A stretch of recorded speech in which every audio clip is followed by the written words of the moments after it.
Politicians aren't going to save the country. I don't even think church leaders are.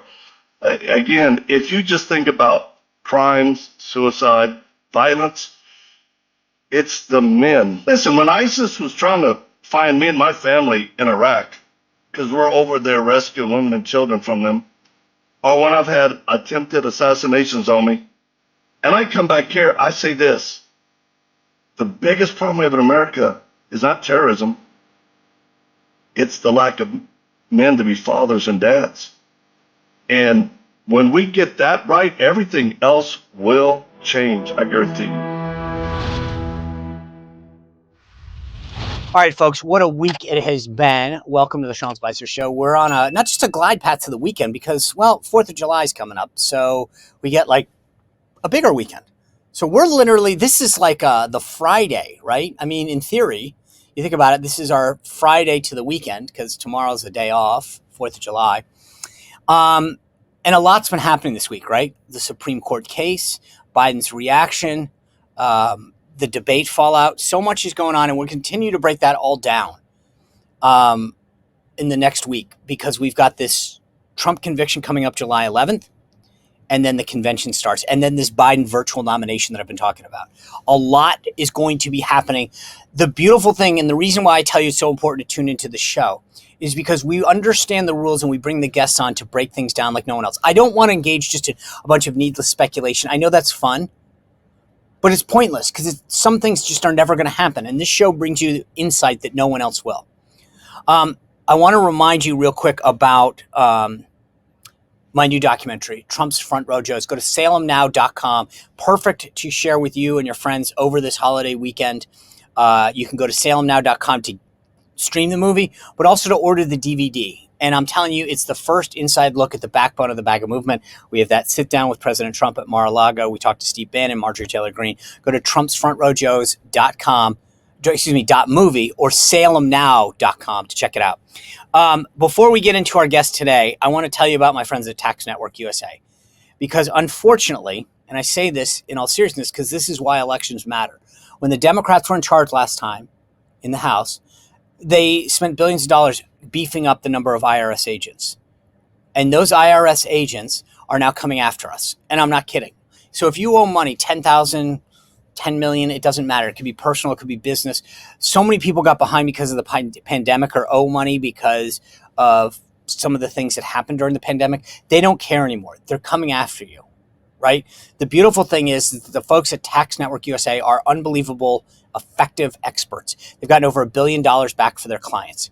So go to tnusa.com/Sean Spicer, tnusa.com/Sean Spicer, and get the expertise that Tax Network brings to the table. Do not talk to anyone from the IRS, trust me, without talking to the folks at Tax Network USA before you answer that phone, respond to that letter, or deal with the knock at the door. The IRS is coming to play. You need experts like the ones at Tax Network USA. All right, I want to have a discussion about where we are in this country, and no one better right now than Victor Marx. Victor Marx is a former Navy SEAL. He's a high-risk missionary. What does that mean? He goes to the places that no one else wants to help the most vulnerable.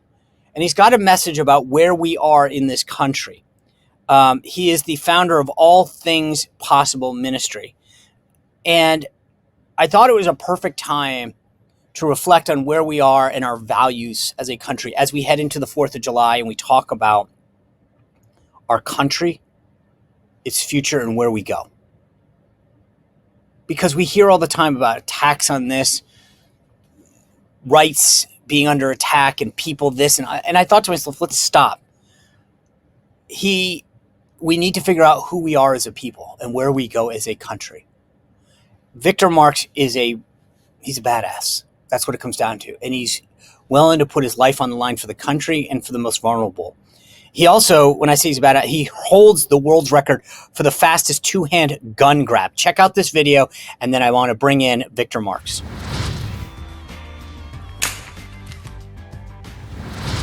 All right, Victor, welcome to the show. I mean, I'm sure you've seen the video a million times. First of all, I got to ask, how does someone get certified as the world record fastest two-hand gun grab? Do you call Guinness and say, I think I got something here. Would you come film this or do you submit it? How does that work? It first started with people calling me that. They're like, this has got to be. And then some world record organization took the film, timed it, and they put it up. And it was like, well, if anybody can beat you, go ahead. But it still holds the record at 0.8 of a second. So, yeah, kind of crazy. I was going to say I couldn't even tell where it stopped and started. So 0.8 of a second is probably in the ballpark of what I would have guessed, because I didn't even realize that your hands had left. Never mind that the mag is in your hand at one point, and I'm like, holy smokes! I thought it was a magic trick more than anything else. Well, yeah, and I've had people say that too. They're like, that must be a trick weapon, and I just go, thank you. That's quite the compliment. Yeah, no, we've been doing this for years. And I mean, SEAL Team 6 guys to CIA to NFL players to the whole gambit for, geez, man, 35 years now. What made you want to do it? Like, what was the impetus for like, hey, I bet you I can do this really quick? Or did you just randomly do it once? I mean, I took a little Krav Maga. I can't say that you'd ever know it, but at one point that was one of the training things, how to disarm, things like that. What was that? Was it something that you were trained to do, or just a trick that you thought would be fun to learn? I'll tell you, one of the ways I get to know people's character and their heart is by the questions they ask. And you just asked $1 million question. Sean, you'd be surprised at how many people that this has been viewed over 1 billion times. And very seldom do people ask me. You know who last asked me this in an interview? Was Sean Ryan. And I did his show. And brother, listen to me. One clip with that question had 22 million views. Let's go! Let's go! Exactly. We're posting this. All right. Was it the question or the answer, or is it just a Sean thing? I don't know, and I'm not sure I care. Let's get the views going. It's actually both. So here's the deal. The reason why I became the world's fastest gun disarm man at 7 years old, my stepfather, who was a very abusive man with many problems, he put a pistol on the side of my head and he would tap me. And it was a revolver, the hammer was back, his finger was on the trigger. And he actually abused me as a child, tortured me. And ultimately I was left for dead in a commercial cooler. But he's the one who held a pistol to my head and said, if you ever tell anybody what I've done, I will blow your brains out and then tell the police you shot yourself with my pistol playing. So as a child, I fantasized in my mind just growing up, one day, no one will be able to put a gun to my head. I'll be so fast, I'll take it away. And it became a reality for me. Now, is that a technique that you taught yourself, or did somebody teach it to you and you perfected it? Oh my gosh. Again, another great question. If you ever ask, Sean, I learned this technique from Chuck Norris, the legend. No way. I did. And all I did was I just started tweaking and refining it to become faster and faster and faster. But I always give him the credit for me learning this technique from him. So does he know? Have you met him? I have not met him. I've been by his ranch a few times. I sat with a friend this weekend who goes, "You still not met Chuck and Gina? Oh my gosh, Victor, I've got to introduce you." And I said, I'd love to meet him. It always be an honor. Okay. Yeah, I don't know if you used to ever watch How I Met Your Mother, but there used to be like, they say, challenge accepted. I will. Chuck Norris, they don't sponsor it right now, but they had a product, My Morning Kick, which I love. So there's a free plug for it. Chuck was an early sponsor of the show. I will figure out some way of connecting this because now I want to play it back. I've enjoyed the book and we're going to talk about it. All right. That's we've awesome. covered. All right. That's my mission. I want to get into this book. And I kept thinking, now you've built up the questions, my goodness. And I thought to myself, we're on the cusp of the 4th of July. Yeah. We celebrate, in theory, the independence of this country. But really what we celebrate, if we want to get to it, are individuals who are willing to fight for something, who are willing to be brave, who are willing to stand up for the right thing. And I kind of was thinking about your book and what the lessons that I was picking up from it were. With that as the context, what do you think, where are we as a country? And not just, like I say, the country like a writ large, but the people who make up this country. Where do you think we are today? We're not in a good place. Yeah. And I would say we're down to a remnant of people who care, people who have skin in the game, have sacrificed a lot to keep our country where it is. But the majority of people don't understand that there's a hell of a price to pay for the things they enjoy most. And unless we wake up now, not in the future, it's got to be right now, we're not going to be able to enjoy those freedoms. And I say this with context of, and I need your listeners and viewers to understand, I'm what's called a thick data person. It's not just something I read, it's something I've lived, both from a hardship as a child growing up, to joining the Marines, to understanding raising a family, the challenges, to now trying to help men become the very best version of them as God needs them to help straighten our country out. But when I talk about context, I was in Israel days after Hamas attacked. I brought a team there. We got called up, and I saw the tragedy. I saw the horrific. It was so bad. I won't wear those boots again. I walked in so much children's blood in people's homes. And I asked this question of the guys that I train, IDF, special operations guys, who it was their neighborhoods that got attacked. I said, why? Because all of America and all the world would have never thought Israel would have been hit this devastatingly. And this was consistent out of all the folks I spoke to. They said we were underprepared, and we underestimated our enemy. So right now in America, we are underprepared, and we are definitely underestimating those who hate us. And that's a big problem. All right, folks, I want to tell you about my friends at Delta Rescue. If you're an animal lover like I am, someone who's rescued animals, then you want to go to deltarescue.org and check out the amazing work that they're doing. They've got these videos that show you what the founder, Leo Grillo, has created. Now, if you know about shelters, they take in all sorts of animals, but Leo takes in dogs, cats, horses. It doesn't matter. He loves all animals. And he gives them the veterinary care, the nutritional care that they need. And the beauty of what Delta Rescue has done is created a no-kill sanctuary for life. It's not a shelter that's looking to place them. It's there to take care of these abandoned and neglected and hurt animals. The thing is, though, that Leo's legacy and mission can only continue if we help him. If you're an animal lover, someone who's rescued dogs and cats, or just a good person that likes animals, go to deltarescue.org and think about making a contribution. $100, $1,000, $10,000, who cares? Whatever you can afford. Because he does this because he loves it. And the other thing is, on that website, deltarescue.org, is an estate planning kit. Please consider making Delta Rescue part of your estate so that Leo's mission of caring for these animals is an enduring one that lasts for generations and decades. Thanks for your consideration. And I always ask the politicians who are on the show what they're willing to do.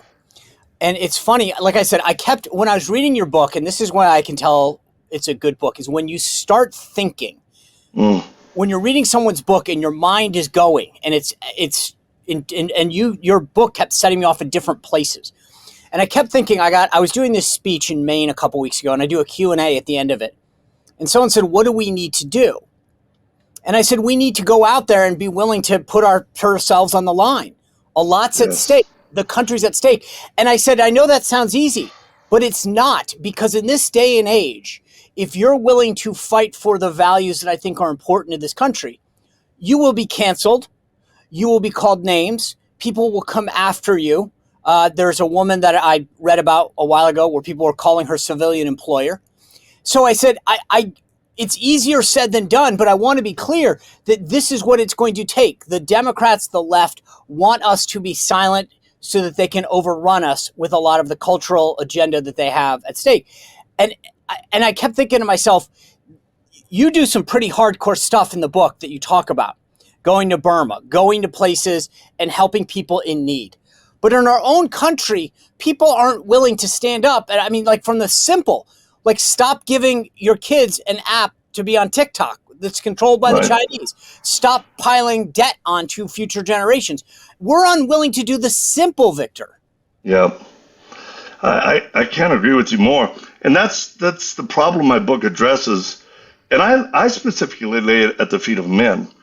I think men need to step up and lead in their home, in their hometowns, in their churches, because when men lead, and I'm talking about leading sacrificially, the family will flourish, the culture will then follow suit. We're better off.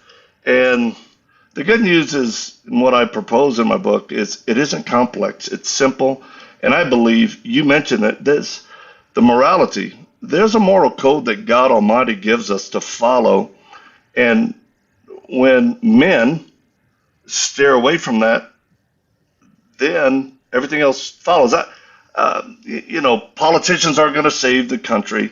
I don't even think church leaders are. Again, if you just think about crimes, suicide, violence, it's the men. And look, I apologize to young men when I speak to them. I go, look, we drop the ball a lot on moral things. When ISIS was trying to find me and my family in Iraq, because we're over there rescuing women and children from them, or when I've had attempted assassinations on me, and I come back here, I say this: the biggest problem we have in America is not terrorism, it's the lack of men to be fathers and dads. And when we get that right, everything else will change, I guarantee you. Interestingly, society right now not only devalues men, but it's almost, they talk about toxic masculinity. They don't want you to lead anymore. And it's like we're fighting a force, right? Society's telling us, no, don't, you're equal, if not less, or you have privilege. Yeah. And like I said, when I talk to folks, I tell them it's not easy because society's going to tell you that you're bad if you do this. Right. And so when you talk to these groups, how do you convince somebody that, hey, go do something, but it's not going to be easy, but you should still do it? Yeah, well, first of all, I agree with a lot of them in regards to toxic masculinity. There is an aspect out there where men are just idiots. They're using women, they're degrading, and they're not wearing the title well, either by husband or men. I was in the chambers of a political group where some well-known men, if I said their name, are drinking and smoking cigars, and again, a couple of politicians, and they weren't on the left. I'm going to tell you right now, they weren't on the left. One starts laughing about how he's cheating on his wife with an intern, and the other guy's laughing, and I'm in their proximity, and they looked at me laughing because he got detailed of his sexual encounters with her. They looked at me, and it's happened before with others. I just look back, and they're waiting for me to laugh, and I go, do you expect me to think that's funny? That you made a commitment, made a covenant before God and man with your wife, and now you're bragging that you're cheating on her? That's cowardice to me. What was the reaction? Well, they take a deep breath. Sometimes someone will talk smack, but fortunately in that situation, someone had introduced me to the group appropriately, and I just got back from Iraq, and he chose to be quiet and turn red, which is okay. I think it's okay for men who aren't doing it well to feel a little bit embarrassed about what they're doing wrong. Now, on the side of the men who are trying, it's almost like a football team. You got a small again, remnant of men who, man, they're trying hard. And in the stands, you have all these passive men who yield, are fearful. They don't care what's happening to children. They don't care what's happening to our country. And they're the ones that got to get in lock, stock, and say, hey, man, it's time to get out of the stands, get on the field because we need help. And again, my book, The Dangerous Gentleman, that's what I'm trying to do, convey in a practical way. Sean, I'm not putting men down, but I do speak direct. I give you an example. Last weekend, I was speaking to a group of very wealthy individuals. It was just men, small group. I mean, they moved the needle. And I just said, hey, I'm here to talk to you all about, are you mission ready as a man, physically, emotionally, and spiritually? And I said, physically, some of you, I looked around and said, some of you are just fat. I said, you're fat and lazy and undisciplined, not for medical reasons, not for something that would warrant that, but it's because you just don't care anymore. And I said, what if you had to pull your wife out of a burning home, or drag her out of a car, or protect her if someone tried? I said, it's your responsibility. It's not just to amass wealth, but to take care of your body as a temple of God's Spirit if you're a believer. Do you know what? Man, they applauded it. They appreciated the swift kick in the butt in a nice way to say, man, you're right, Victor. I can do better in health and fitness. And then we talked about emotional and spiritual.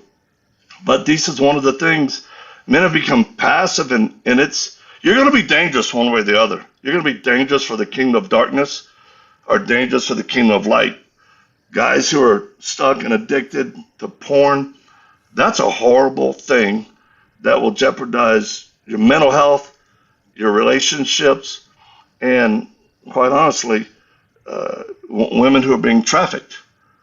So, yeah, I think it's time for us to go back to a moral code and not just be religious, but a moral code and stand for what's right.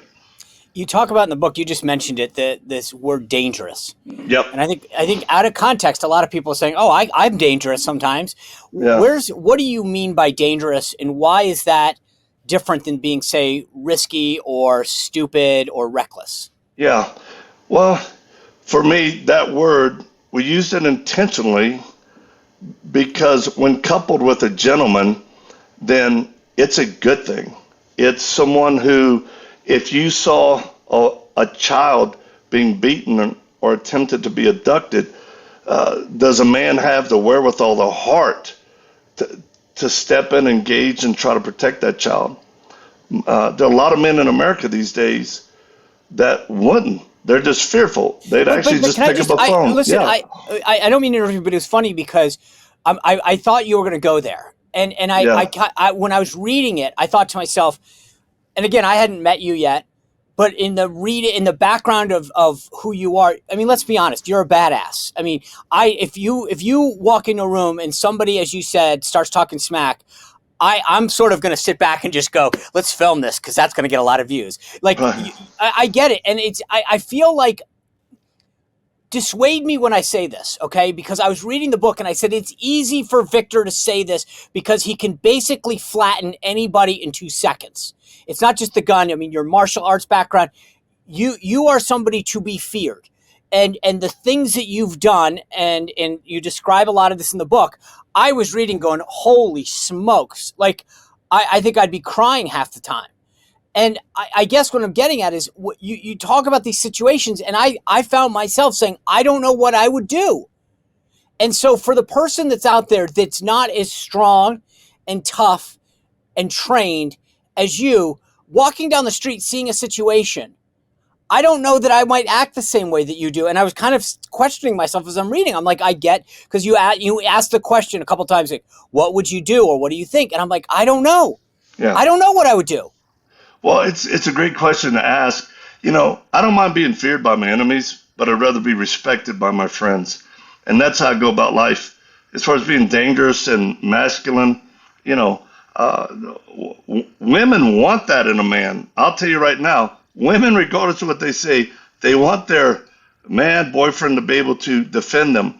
And it's not the size of the dog in a fight, I promise you. It's the size of the heart. I've been able to work in the book. I mean, how many of my friends do I just, man, brag on? And I'm telling you, all right, I'll give you a great example. One of my friends, I call him one of the toughest men I know. And he has zero military experience, no martial arts. He can shoot only because we've taught him. But he was a missionary to the Philippines for over 20 years. And here's why he's so tough. He had 6 biological children, and he and his wife adopted 26 kids. Malnutrition, medical needs. He has 26 children. And this guy has been a husband, a faithful husband, and a loving father to 26 children. I have him in Iraq. He's on our teams. One of my sons said, "Hey, Dad," because to your point, we tell our kids we all have superhero powers, special powers. And he goes, "Dad, what's yours?" I said, I guess speed. And he looked at Chaz and he goes, "Uncle Chaz, what's yours?" There's a man with no military background. He goes, "I'm the absorber." And he goes, "Absorber?" He goes, "When me and your dad are around bad people, if anybody tries to shoot him or hit him, I'll just step in front of him." And believe me, I've seen it. I've seen it when guns were raised at me. That man stepped in front of me, willing to lay down his life. And that's what I'm talking about at the highest level. There are different warriors. Look at you. You're a warrior in front of a camera. And brother, listen to me. The amount of people that you reach and influence it's unbelievable. But look at everything you've had to sacrifice and do to get there. And look how many battles you've won when you were, the press secretary. Look at the hate, the mental warfare you went through. You're a warrior, just the warrior in your lane. So no, I don't think every guy has to do military shooting it. I believe it's a good thing every man should have skills. But I'll just say this. It's your heart. It's what you're willing to stand up for. Some men will go, "Victor, if I got in a fight, I would break my hand. I'd get knocked out if somebody slapped me." But yeah, they have the ability as perhaps a lawyer or to step into a school board and absolutely take control, stand up for what's right, and make people trying to do evil against our children regret getting up that day. So let me read you something that I thought was interesting. You write this: "Men who refuse to be dangerous aren't gentle. They're cowards. Cowardice is not gentle.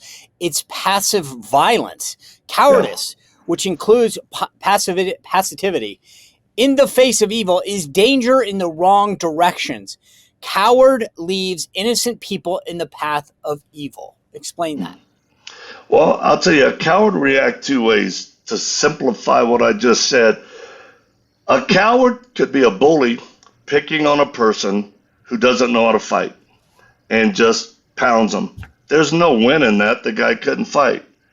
Or a coward could be a guy who, under the face and a threat of physical violence, would turn and run and leave his wife or children to fend for themselves or drop a child. There are more inherently dangerous things from a man who's willing to push a woman out of his way to get out of a burning building. If men realized, and again resisted this passivity of, well, it's okay. No, it's not okay. And you have to start in the small things. Stand up for what's right. Be courageous. My wife and I and kids walked into a public library back when they had computers and the internet. I'll never forget. We walk in. I walked past a guy on a computer. He's looking at pornography. And if you walk in the library, and this was back like, man, 20 years ago. And I'll never forget walking by him and thought, what a cowardly pervert sitting in a library. I told my wife, "Honey, stare at this." She goes, "Honey, what are you going to do?"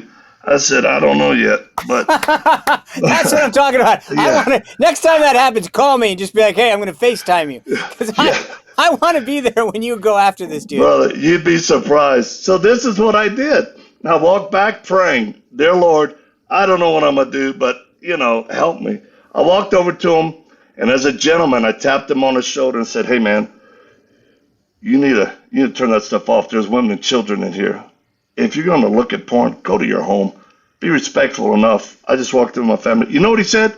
Here's a coward. He turns around and goes, leave me alone. It's a public place. It's none of your business. And I thought, really? And I just took what he said, ruminated on for a second. I said, you sure about that? I said, I'm serious, man. You need to leave. He goes, I ain't going nowhere. And he was so rude, this coward perversion. So I stepped back, Sean, and I just went, hey, everybody, can I have y'all's attention? No. Hey, everybody, I'd like to make an announcement in a public place. This pervert right here is looking at horrible things, and he doesn't have the decency to leave. So you are, his shoulders slumped down. He turned everything off. He grabbed his bag and he ran out. Do you know what people did in that library? They all started clapping. And I thought, that I didn't have to throw fists. But here's the thing, Sean. I think women would be more like mama bears, would be more willing to do that than most men. I agree. Why? Yeah. Maybe because the men are looking at porn themselves.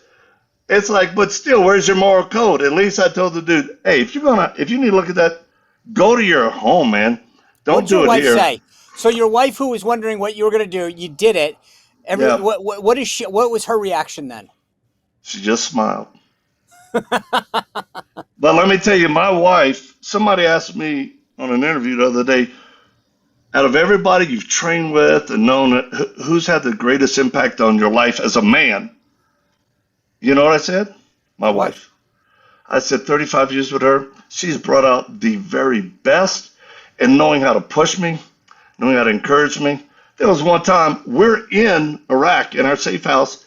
There's a mission to go get a little boy whose parents were killed, and it's a bad one. I mean, it's bad. And I looked at her, I said, babe, I may not return from this one. I mean, we do dangerous stuff with this one. I said, what do you think? She goes, well, it's the right thing to do. People know it's you making the choice as a team lead. This is what my wife said. I'd rather be a widow than married to a man known for being a coward. Now go get that kid. Oh, wow. This is my bride. And she can also shoot targets. She can hit targets 1,120 yards with a 308. So that's also why I don't cheat on her. So I tell women who start getting boxed in with toxic, I said, whoa. In no way do I put women down. You've never met my wife. I said, and I tell women, know who you are, know your identity, and your influence that you have on your husband. It's far greater I would swim oceans and climb mountains and slay dragons, and I have, so to speak, just for my wife's approval, knowing that's my man. And yeah. You guys, you do a lot of work with people, and this is off topic, I guess, but it's within the work of your ministry with couples.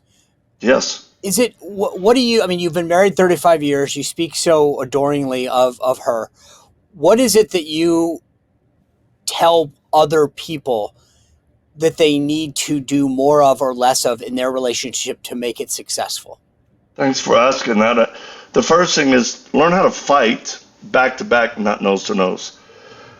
When you really realize that there's a very present evil, real evil, that hates marriages, that the whole goal is to destroy the family, but you do that by destroying the husband and wife.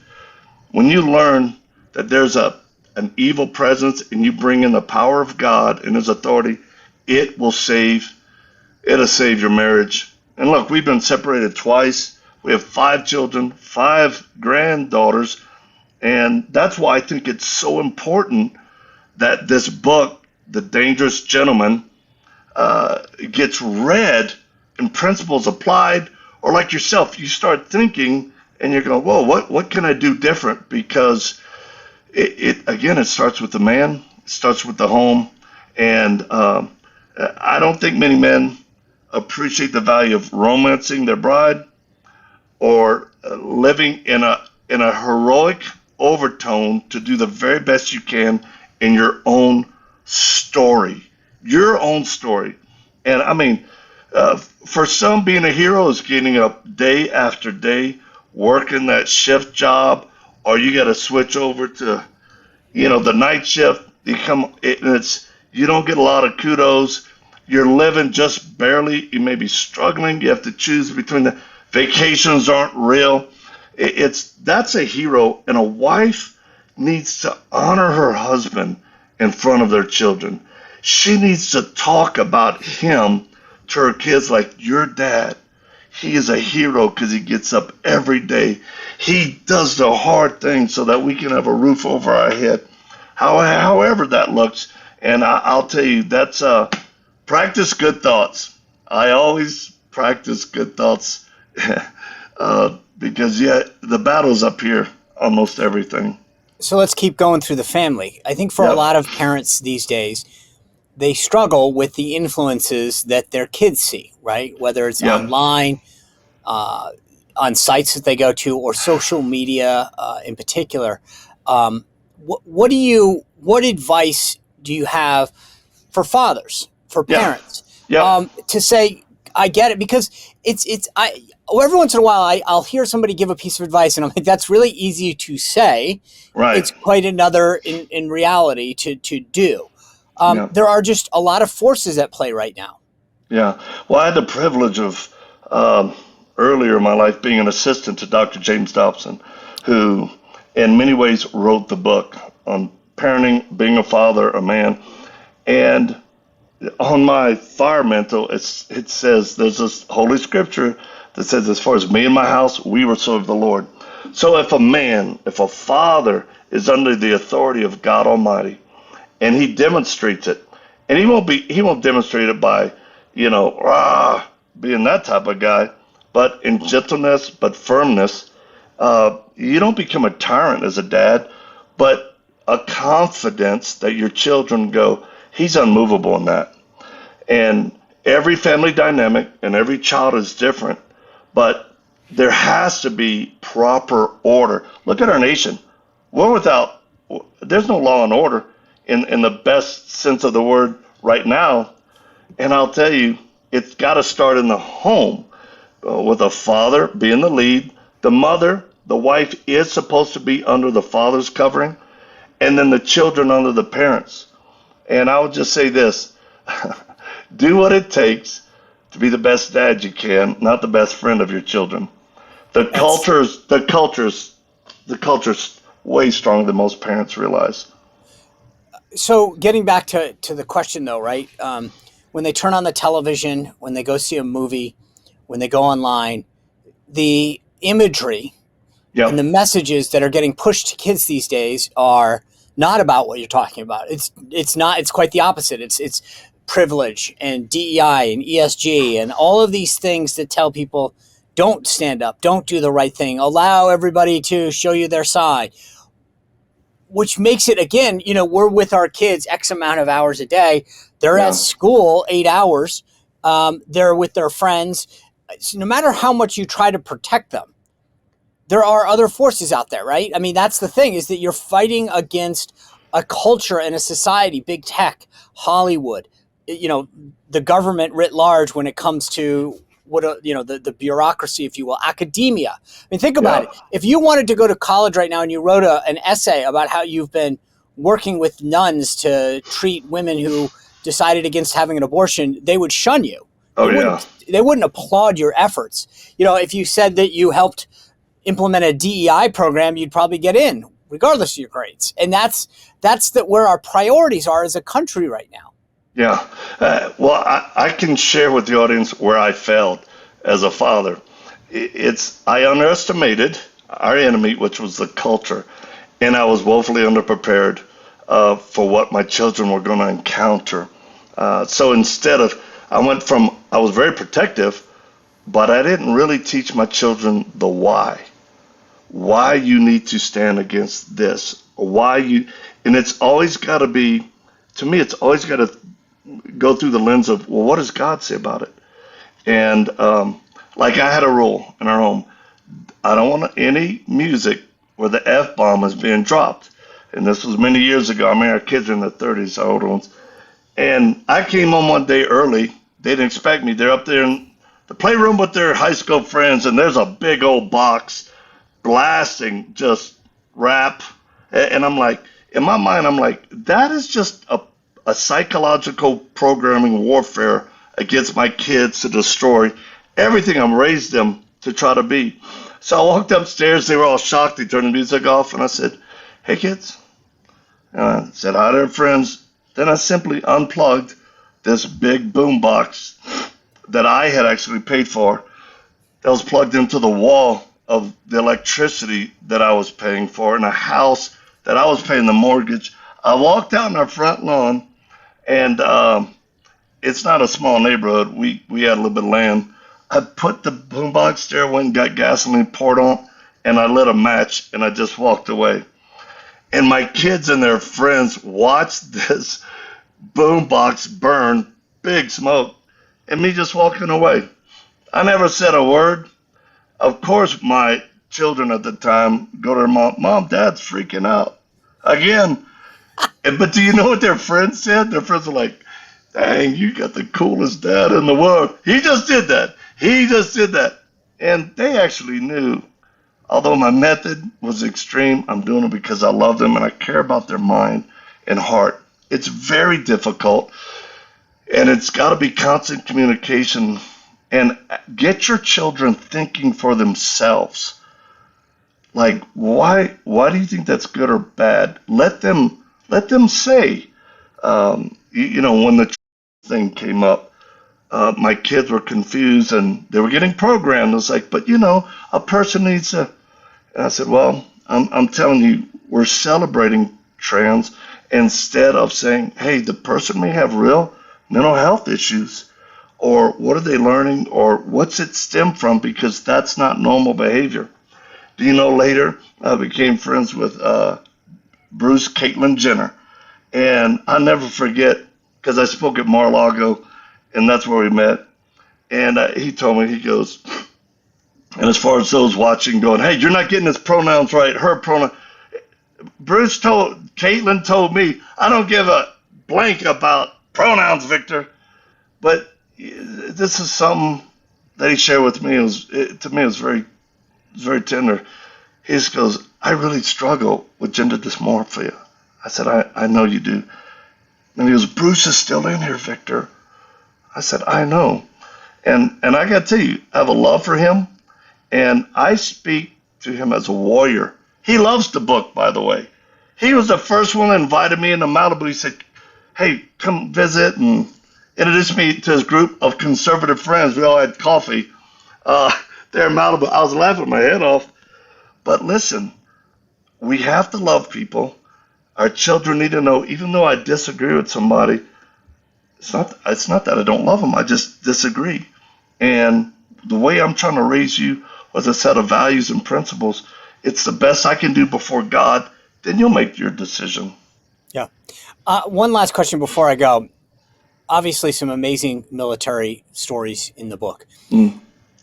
Are you concerned about the state of the military today to do what you're talking about in the book, right? In terms of men who can lead and be warriors. Do you worry about some of the training and philosophy and doctrine that's going on right now? I absolutely do, because, and again, I'm not blaming the military as a whole. I'm blaming our culture. And then it goes back to men, because what the culture has produced in young men is being given to military branches, and that's the best you have to work with. I've spoken on countless bases, from recruits to cadre to drill instructors, and to see the craziness of what it takes now to develop one soldier is twice as long as what it did 20 years ago, because you're having to get over the mindset. And it should be very concerning to people that the bar has been lowered so much that feelings have been elevated versus, hey, it's like I told one young recruit, I said, "You're saying it's hard? I mean, you're sitting there crying because boot camp is hard?" I'm like, "It's supposed to be hard." Right. Yeah. I said, There's no one else coming after you, man. I won't be long in the tooth. I said, I need you to be able to be tough, be gritty, stand up for what matters, and in a day, maybe stand in front of what we call the manifestation of evil to stop that from destroying innocent people. It's beautiful. All right. Like I said, I thought the book was an amazing read. I really enjoyed it. Congratulations. Obviously, the podcast is out there as well. So get both of them, but download or buy The Dangerous Gentleman right now. Go to Amazon or Audible, and if you want to listen to it, or just go and get the Amazon version and read it. Victor, I want to wish you a very happy 4th of July. Thank you for being with us. For those of you guys out there, remember, you can go get the book, either Amazon or Audible, wherever you get your books. And then do me a couple other favors. Remember that Front Row Joe's movie, go to salemnow.com. You can check it out. We've got a long few days ahead of us. Perfect time to sit back with some friends and show them what a Trump rally and these Trump supporters are all like. FrontRowJoes.movie or salemnow.com. Plus, you can go check out my twice weekly newsletter on Substack at SeanSpicer.com. Subscribe there. Continue to subscribe at the show, YouTube, Rumble, iHeart, Spotify, Apple Podcasts, wherever you get your podcasts. I hope you have a great 4th of July, but we will be back here tomorrow. Have a great night. We'll see you tomorrow on the Sean Spicer Show. Well, if you enjoyed this content, make sure to like this video, subscribe, and click the notification bell to get more.